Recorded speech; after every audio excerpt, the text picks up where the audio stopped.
Is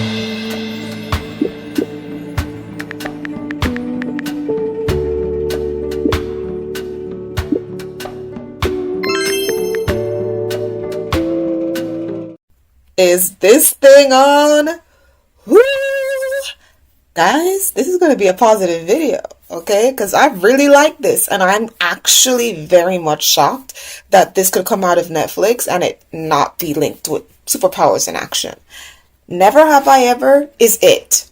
For the weekend, for the night, for whatever. I am so happy with this episode. You have no idea. It's giving.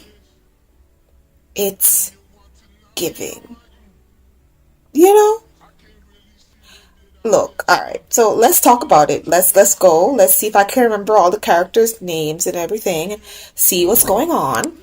So, let me just give an overview, non-spoiler review, which is not something I plan to do, but non-spoiler review. Disclaimer, the second season was really wild. It really left me feeling like really Davy, Jesus crap. But it was dramatic, and there was a longer story that I was already hooked on. So season 2 wasn't crap to the point where it's like, nah, I'm not watching no more. No, like, you know, it's a little high school romp. You know, the only thing that was bad about it is that they really made Davy unlikable in season 2, like to the point where like you couldn't even defend her. You know, it's like, oh my god, stop. But of course, plot armor, things got better for her this season, and I gotta say, I really liked what I saw. I really liked what I saw this season. Everybody did what they had to do, and I enjoyed every second of it. Every second. I was smiling, I was laughing. Mind you, I just found out that this show is apparently a comedy, and I was like, what do you mean? Every time I watch this show, I'm stressed out. But this season, I had some genuine laughs. Nothing that, you know, cracked my funny bone or had me laughing in stitches, but I had a couple of laughs, and I had a couple of hee-hees, and ooh, and I had some excited, dramatic, you know, soap opera type moments. Non-spoiler review, this is a good season. I think you should watch it. It's exciting. The show is doing what I want it to do. However, considering how this season ended, I'm a little bit scared because I don't know if that means what I hope it's gonna mean. And I'll explain that in my spoiler part of the review, but just for now, I really liked it. Each character got at least some level of character development, even the characters that don't matter.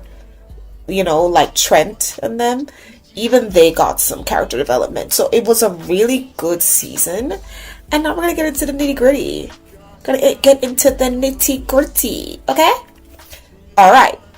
So if you don't want spoilers, you can leave now. But now we're gonna get into the spoiler review of the show. So let's just talk about everything. I'm not gonna go in order because I just finished watching it today. I binged all of it today. And to be honest, I was gonna like do a video per episode like Umbrella Academy. However, I don't know, I just felt like I just didn't have the energy to do that. But also, it's not the type of show where I can really just segment my thoughts, because shows like this are very bingeable. It's like a big movie, and so, you know, I'm just gonna watch the big movie and then talk about it, you know. It was easier to do that with Umbrella Academy because even though everything is connected, so much crazy stuff happens that you can have a wild thought and just express it in a video. But with this stuff, crazy stuff does happen, but you kind of need the context of the episode next and the episode before to create a thought that doesn't sound stupid like you didn't watch the show. So I just watched the whole thing. Anyway, so let's talk about what's going on in the show. Ooh, so Davy's still a little much. But they've definitely done some work on her character since the last time we saw her. They gave Davy some character development, and to be honest, I really appreciate that. So the reason why I appreciate it so much is because with a character like Davy, she could just be like a narcissist that's only seen as a good person because she's a person of color and she's smart, you know, so we have to like her. But no, they did some work. She was a narcissist and there were reasons why. She was absolutely terrible and there were some reasons why. And she paid the price for most of those actions. I like that. I like cause and effect. I don't like cause with no effect or effect with no cause. That's why a lot of stuff you'll hear me complaining about with certain TV shows or certain TV characters. That's probably the reason why. They're cause with no effect or effect with no cause. Davy has cause and effect. I like the long form story of this show. I like the love triangle. Alright, at first I wasn't too sure how I felt about it, you know. And yes, I'm Team Ben. However, I'm one of the people that I only like a love triangle if I can enjoy the ride. So the point of the triangle has to make sense. I like her and Paxton together. However, especially in season 2, there were moments where I felt like, yeah, I'm definitely Team Ben. What season 2 did was definitely cement me in who I think should be Endgame. And looking at this last episode of the season, which I'm so mad at them for cliffhanging me like that. Ooh. So I get to see Eleanor go towards doing the do, and I don't get to see Davy.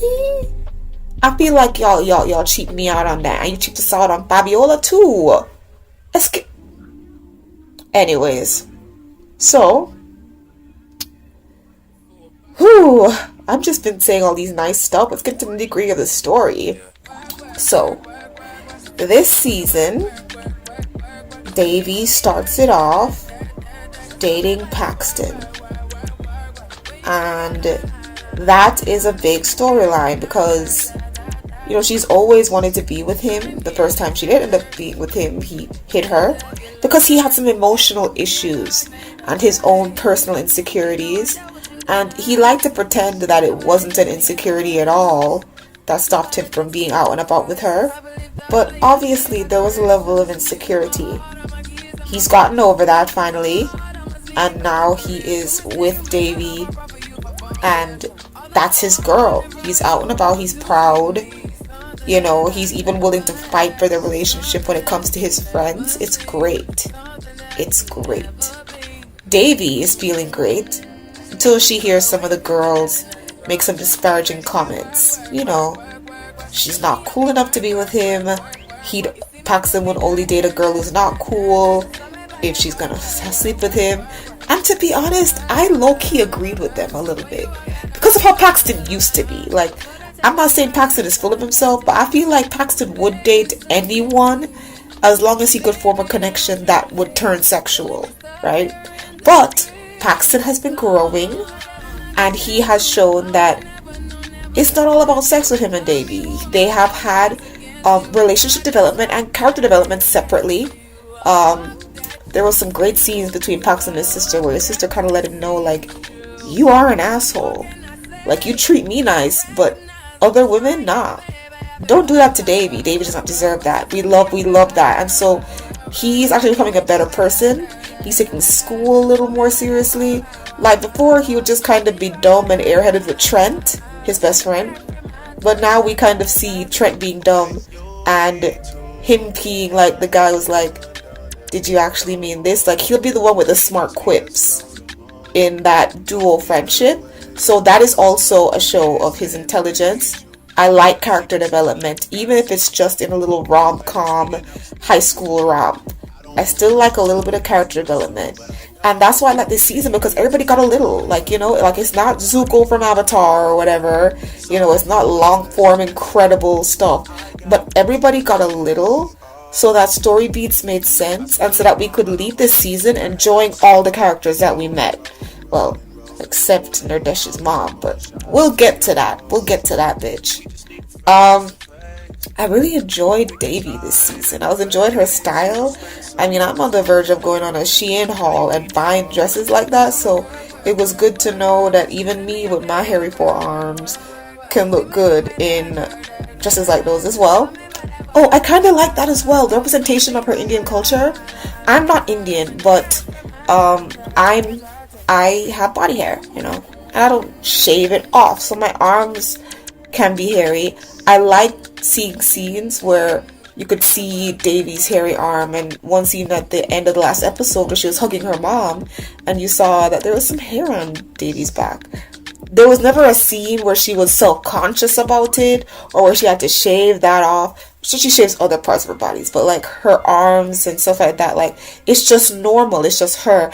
And that's the type of representation that I like. It's subtle, it's there, and for people who relate to that, like me, you see it and you appreciate it, and it makes you feel normal. You know, you don't just see plucked to perfection hairless chicken Barbies, you know what I mean? So that was nice just to put in there, just put in there as a caveat. Let's talk about Eleanor, because I don't think I have a lot to say about that. Eleanor is a better friend this season. Yes, I said it. Davy was a terrible friend last season, but Eleanor, she kind of got off scot-free because Davy was being so terrible. But Eleanor isn't always the best friend. She got better this season. I really liked her progression. I like the progression of her acting as well. I like how her acting is growing with her character. I didn't think I was going to like her and Trent. I didn't see any similarities. Opposites attract is something that I like in older things, but with new stuff, like, it's kind of hard to get me into the opposites attract thing, which is why I don't really ship Davy and Paxton. Like, I enjoy them as it's like a smell the roses until she gets to Ben, but I wouldn't want them to be together, But however, Eleanor and Trent were a very cute example of opposites attract, where they were, which I think is the right way to do opposites attract. You find things that are commonalities, and then you work on differences. You decide that if there's certain differences that you're not going to change, okay, this person is good at this and I'm not, so this relationship is also beneficial to me because they are experts in things that I lack, and I like that their relationship kind of worked like that. Even the way that they argue, it wasn't necessarily healthy, but they were both the type to enjoy that. I liked the episode that showed some of Eleanor's growth, where she was going to, she was telling the truth to Trent. I was using you, I heard about your uncle, and I decided to use you. I'm sorry, I don't even want the opportunity anymore. It's not who I am, we gotta break up. And Trent decided to be honest as well. This was one of his best character moments.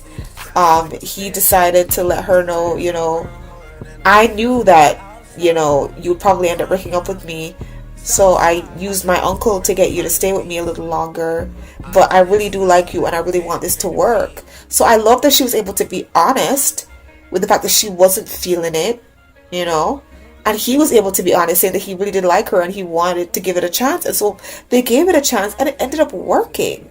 The whole him not graduating thing, I like that, because when I heard that he was graduating, I was confused. I was like, with what grades? So I appreciate the continuity and the common sense of the show. I really like that. What else with Eleanor and Trent? I think that's about it. I enjoyed their progression as a couple. It was cute. It was really cute. And I enjoyed watching them together, and I enjoyed Eleanor's being a friend. Yeah. Let's talk about Fabiola. I'm gonna leave Davy for last because obviously this show is about her and I'm gonna be talking about her the most. But Fabiola was actually pretty interesting this season. I could tell the thing that was gonna happen between her and Anisa, like, that was kind of an obvious play. Like, I saw it coming. However, I liked how it ended.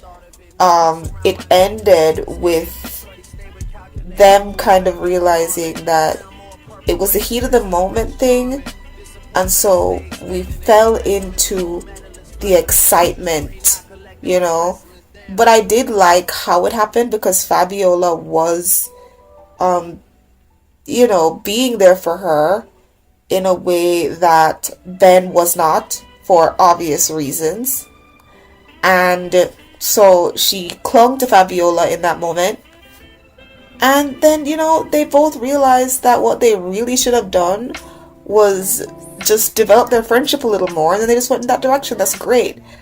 Fabiola's new girl, Addison, I thought it was a man.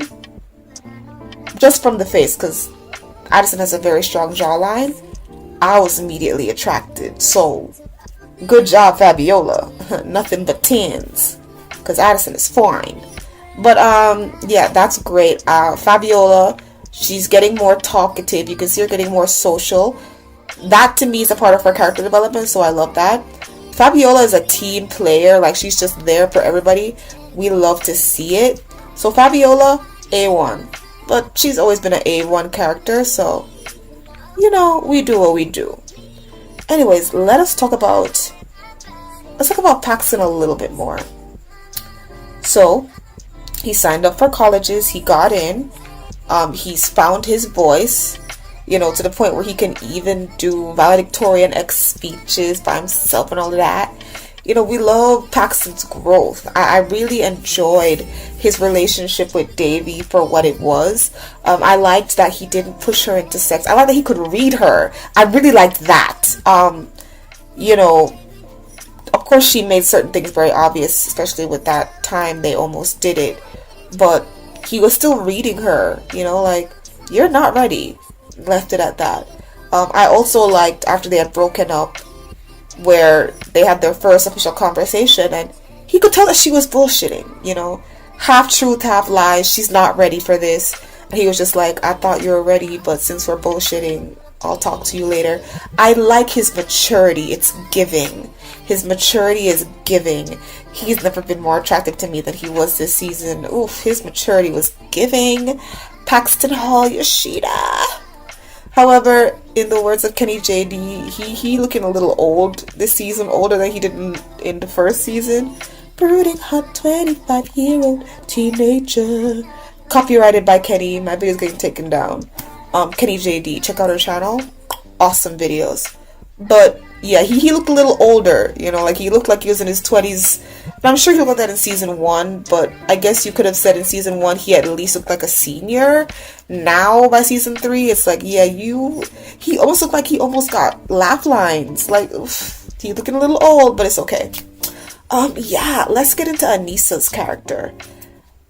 I was actually hoping that Ben would have been the one to break it off, because the progression of their relationship was really interesting to me. Last season, they bonded over sports, which you don't realize, right? Because then you realize this season shows that she's more of a sporty girl than a school books girl. She's not going to fail any classes. She's not. She's still an Indian girl, alright? But she's not getting straight A's, and she's not looking for that. And I thought that was interesting. I was kind of hoping that Ben would have realized that, and I guess he was, but it was more cerebral. Like, it was really at the back of his head. It wasn't at the forefront. It wasn't frontal cortex like it was for Anisa. Or Anisa. Don't want to say her name wrong.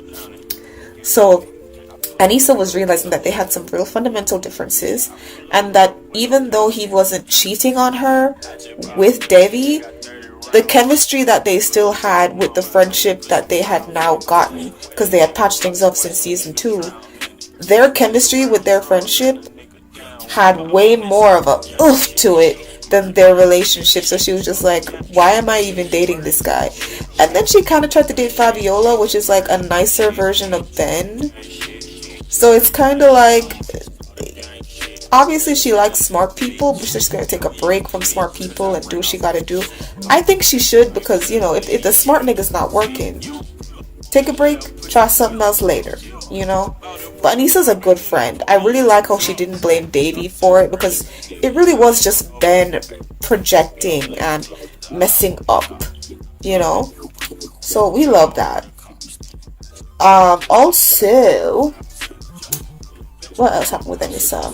Anisa was kind of just linked to Ben and Fabiola, and then they kind of made her disappear, which is sad, but she did stand up for herself, stand up for her relationship. I did like that, Ben was being condescending, which was kind of annoying to me, because I thought, because, Ben is a secondary main character. Like, there'll be one episode per season where he'll get his own narration. So I really thought he had grown past this, So I was just kind of confused, like, oh, why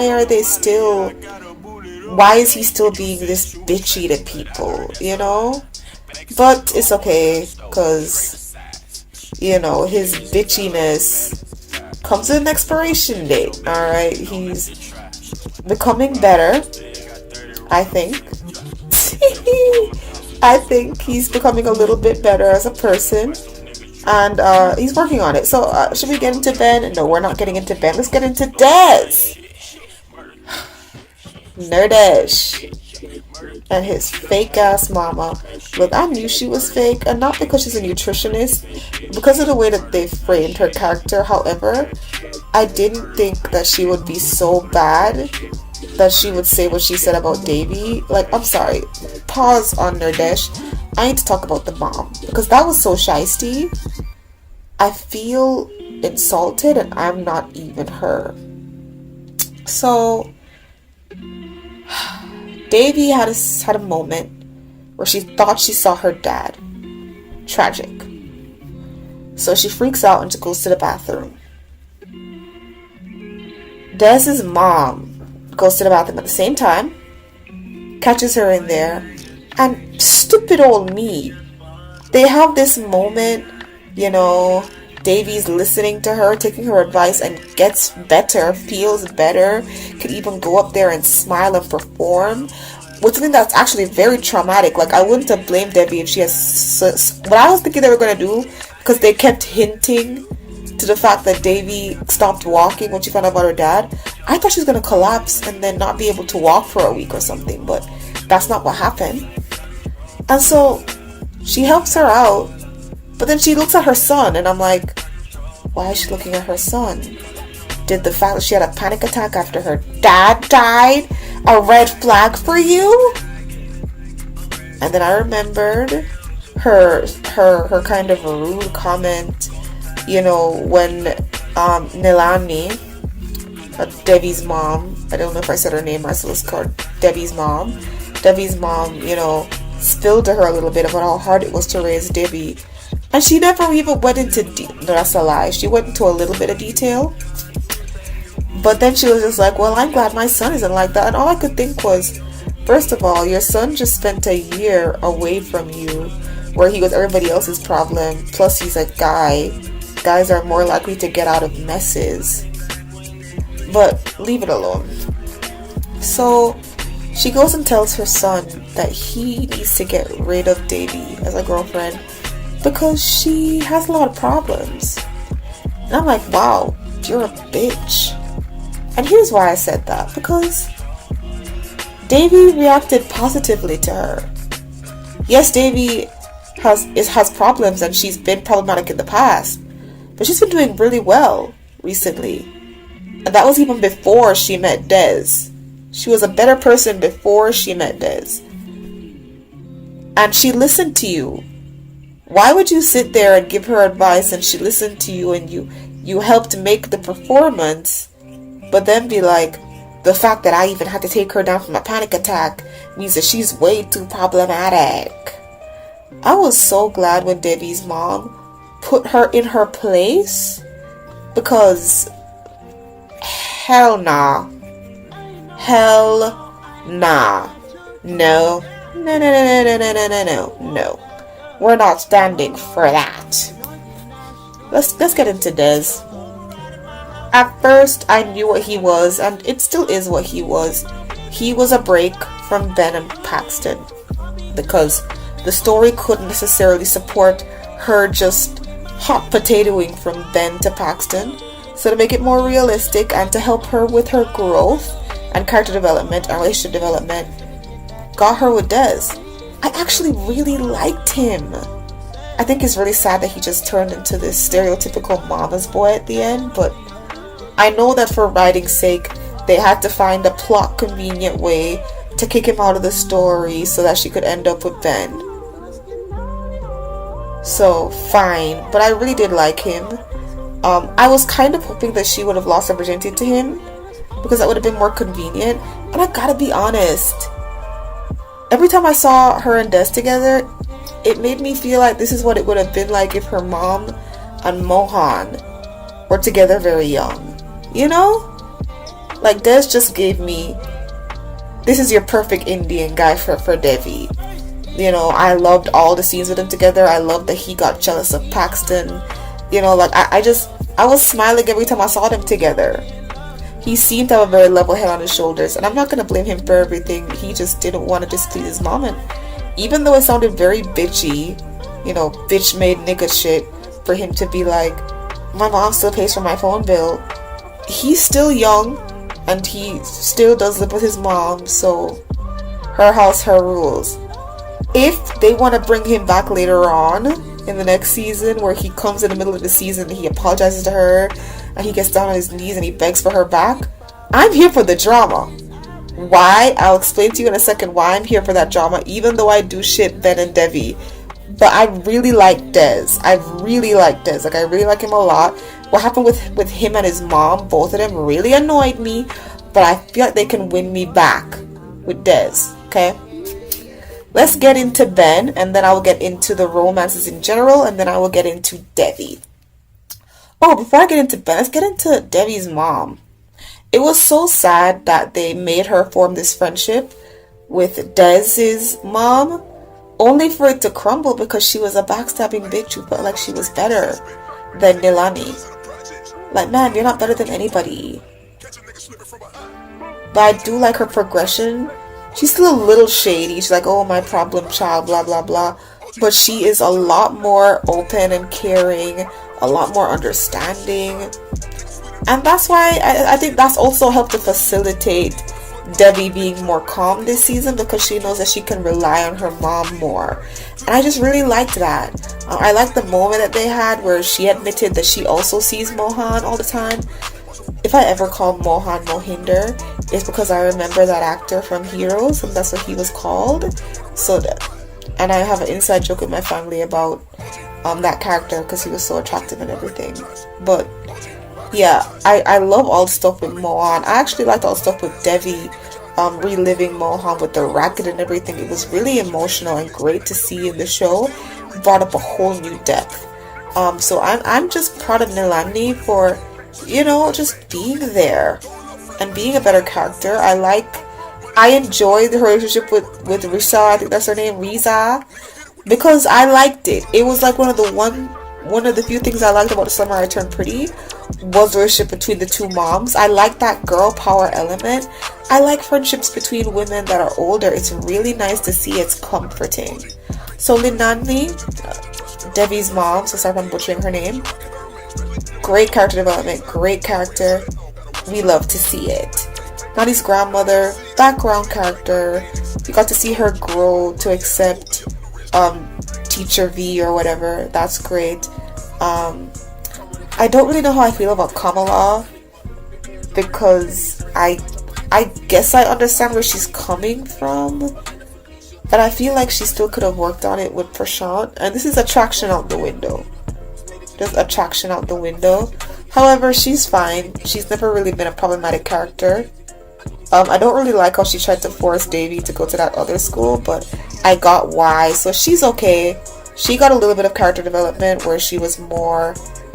Well, I don't think she really had any character development. She's just the person she always is. And she just kind of does whatever she wants in secret, and then does it boldly, and then forces people to deal with it. So that's just that. So that's Grandma and Kamala and the teacher. Rest in peace to Prashant. So sorry you got all that screen time for nothing. Hope you find somebody, gorgeous and successful, because we love to see it. Maybe Priyanka Chopra can come on the show and be Prashant's new wife. I'd advocate for it. Okay. Next, let's just talk about Devi a little bit, and then I'll just jump into the romance, because that was the main part of the show, and then we're all done here. I liked Devi this season. I really liked Devi this season. The only thing she did that was super questionable was, the thing with the debate. But considering that it had to do with Des, I'll let it slide. I really liked Devi this season. She was going through a lot as usual, but she had more healthy ways to deal with things. She was more open with the people around her, and the writing made it make sense, right? So she didn't have any beef with Anisa because there was no beef to be had. She was open with Ben. She was open with Paxton. She was open with her friends. So there was an open line of communication. There wasn't that much backstabbing. How she broke up with Paxton was So sad. Like, oof, that hit me. But it was understandable. Um, Davy has grown to new heights. She's way better than she was in season 2. So I am here for all of it when it comes to Davy. Yes, I think that's about it. Let's get into the love triangle. So let me explain. Since season 1, I have been team Ben and Debbie. Now, why have I not been team Paxton? I'm team Paxton for the moment. You know, like, for good storytelling, she can't just be with Ben right away. She can't.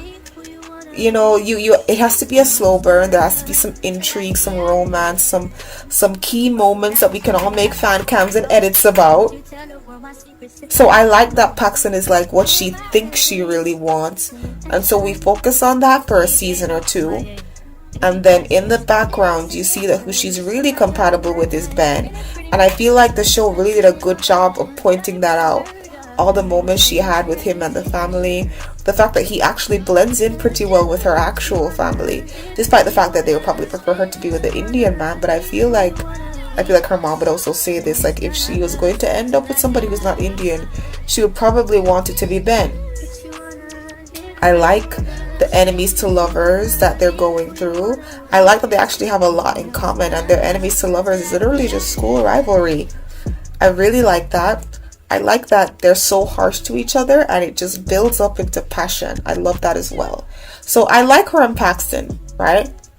Because it's wish fulfillment. That's the most fictional part of the show for me, that, you know, she gets with Paxton, she makes him better and he likes her. Yeah, okay. And I like it because he's eye candy, and when you like Debbie, because you don't always like her, you feel happy when she gets what she wants, which is usually Paxton. There was a moment before Des entered the picture where I was hoping she would have lost her virginity to Paxton. Now, why do I keep bringing up her losing her virginity? Because I want her to be able to say, Ben was my best time.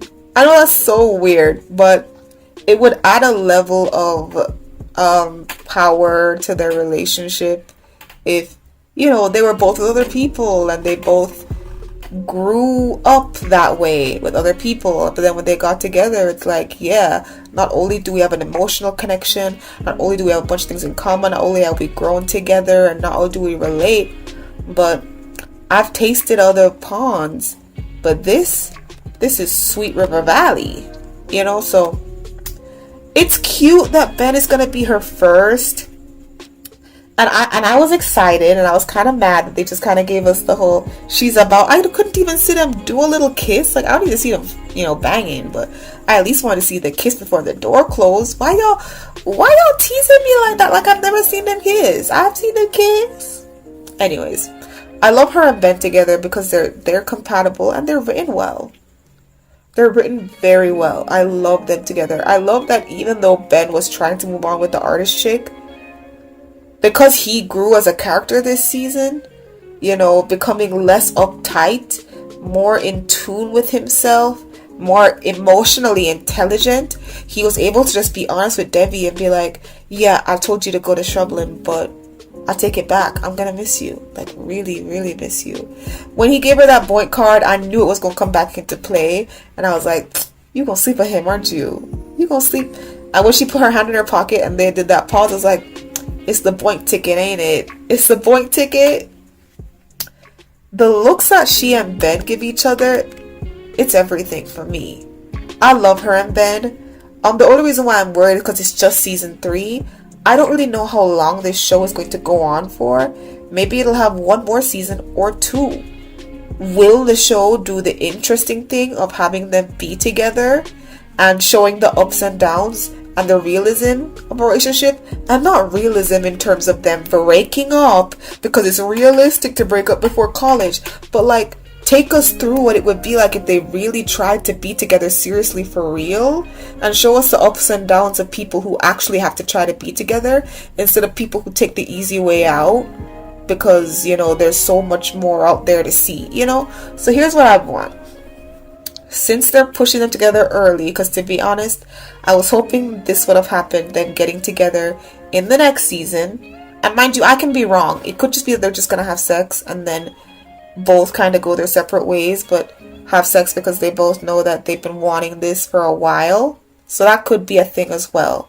However, what I want, if they're gonna do this, I don't want it to be just a one night stand thing and then she ends up sleeping with Paxton. And look, do whatever you want, but I would really like, if this show is going to go on for more than just 2 more seasons, I would really like to see, it's been 3 seasons, so like Ben and Debbie can be together for the last 2, and you can show us the ups and downs of the relationship. Maybe he's still a little jealous of Paxton, and maybe Paxton is finally realizing that he should have tried with Davy because Paxton thinks the opposites attract thing helps make him a better person, whereas Davy is realizing that as much as she cares about Paxton, it's just easier with Ben, and easy in a nice way, in a comfortable way, in a good way that promotes longevity. And so I would just like to see the progression of Benjamin and Davy.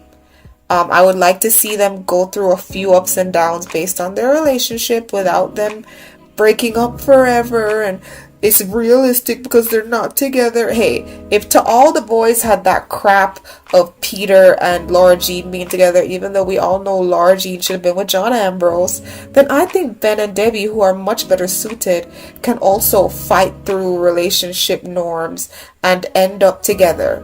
And I don't mean at the end, I mean, but this next season, it's fine. Let them go through the awkwardness of their first time not being explosive, and then make them have to learn a couple things about each other outside of sex that makes the sex better. And, give me a little bit more of that deep writing that I was seeing this season. Because I was seeing a lot of nice character work and deep writing this season that I really liked, and I really want y'all to continue that.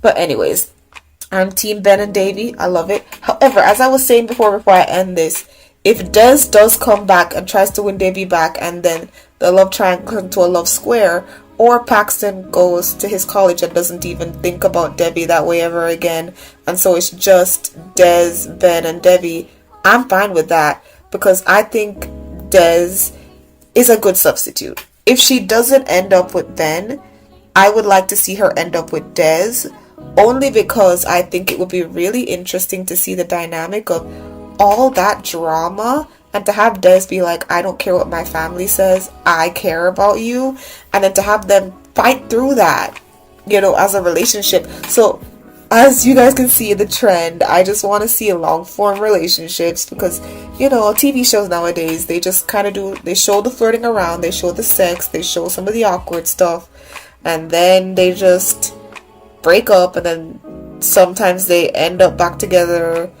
at the last episode where they realize they were supposed to be together. I don't want that. You gave me enough of the first half. Now show me what happens when they end up together. Go behind the gossamer curtains and let me see what happens after I do. After happily ever after. It's all I want to know about. It's all I want to know. Anyway, this video is getting extremely too long. Thank you guys so much for watching. Probably one of my most positive reviews yet. But trust me, I'll be dropping some Avatar videos that will also be this positive. But anyways, thank you guys so much for watching all the way to the end. Please like, comment, and subscribe, Simmies. And we'll see you with the next video, which will be Pretty Little Liars Original Sin. I will make a video per episode on that one. And also, you will see the rest of my videos coming out. We got Avatar videos, we got Sims videos, we got Pretty Little Liars videos, and I have a Sisters videos that I'm editing right now. So you know what? We got a lot of videos in rotation that is about to come out. So enjoy this one. I know I enjoyed watching. And when the next season comes out, I will make another video and I will enjoy that too. Hopefully season 4 is in the same vein as this season, where it just gets better and better, because I really enjoyed watching this. Like, I have fun. I hope you guys have fun listening to my reviews. Anyways, goodbye, Simmers. Sool. Ben and Debbie. Life could be dream, couldn't it?